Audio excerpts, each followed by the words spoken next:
I want to start off my talk by asking all of you a question, and I want you to think about the answer in your head. Where is home for you? Now, this might not sound like such a complicated question, but believe it or not, for 12-year-old me it was. In 2020, in the height of a global pandemic, I started my first day of 7th grade at a new school. And I think we're all pretty familiar. When you start at a new school, or even in a new grade, your teacher asks you those pretty easy icebreaker questions like, what's your name, how old are you, where are you from, which was usually followed by, where's home for you? I usually dreaded that question. I was born in France, and when I was just 3 years old, my dad got a new job that made us move to Hong Kong. We lived there for 3 years before my dad got another new job and we moved to Malaysia. Repeat this process about 4 times and you have the story of my life. Because I was moving so often, it made it really difficult for me to create those feelings attached to one place and to create roots in one specific area.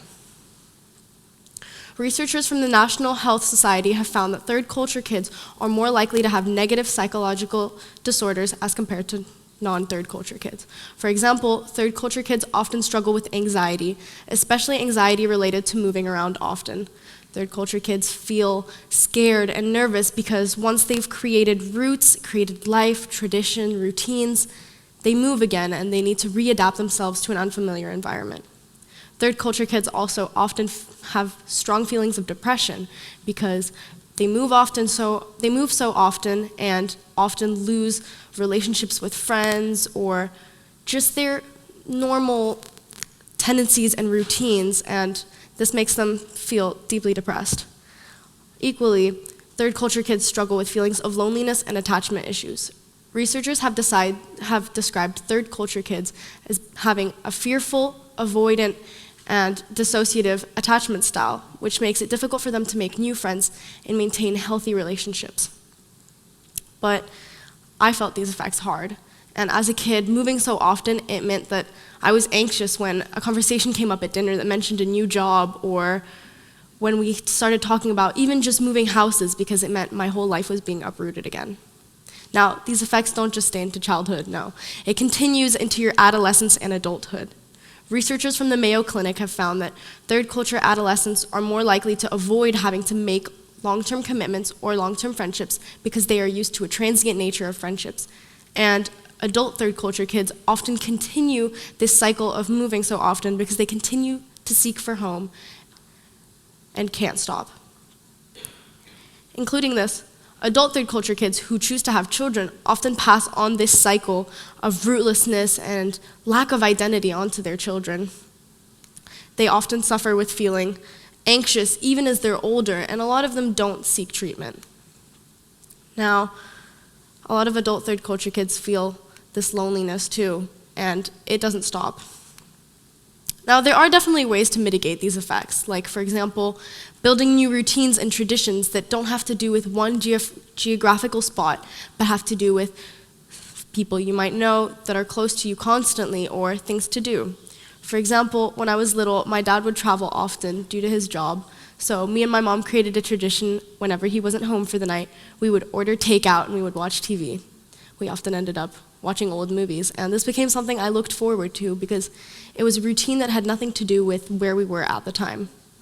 Equally though, me and my dad created a tradition of watching a French version of Survivor every Saturday, and we would spend weeks upon weeks watching this show every single Saturday, and it became something I looked forward to because no matter where I was, it was a routine that was strongly established. After this, I also had trouble because I didn't have roots in my home country, in France, since when I lived in Asia, we only ever went home twice a year, and we crammed in those moments trying to see every single family member we possibly could. So I wasn't quite close to anyone, really. And I wasn't close to my family in Morocco either because it was complicated for us to talk to them when we lived in Asia. So we instilled a weekly family Skype call where I got to catch up and make friends with my family members and actually get close to them. And this helped me create links that had nothing to do with where I was in place or in time.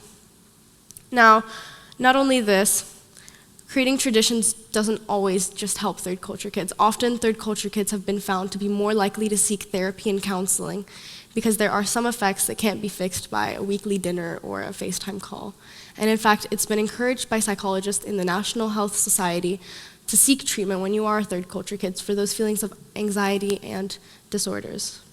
Now, not only this, my parents encouraged me to look for my passion and sign me up for pretty much every extracurricular activity my school offered. I mean, you name it, and I probably did it. Theater, athletics, tech crew even. And this helped me develop my passions that didn't have anything to do with where I was living at the time. And because of that, I was able to grow my identity that wasn't based on a country or something that I had trouble finding, which was home. I got to build my passion on my own definition of home. In fact, it's important to establish home that has nothing to do with where you're living, but the people that you're with. Now, despite what I've been saying for the last 10 minutes, there definitely are some positives to being a third culture kid. I was adopted into multiple different cultures, and I had this rich childhood of growing up, getting to experience many different things and people and lifestyles. Equally, I was more empathetic and open-minded.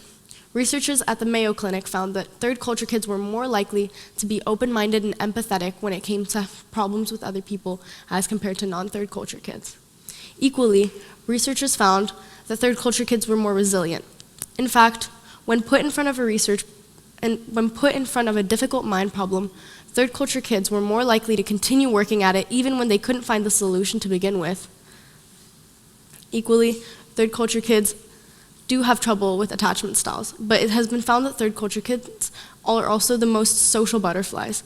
They find it the easiest to make friends in new and unfamiliar places.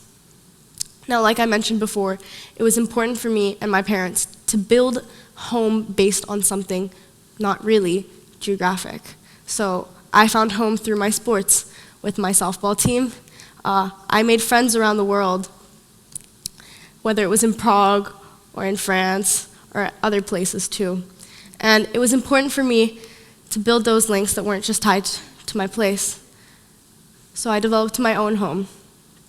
So to end my speech, I'd like to ask you all another question. And I want you to really think about the answer this time. Where is home for you?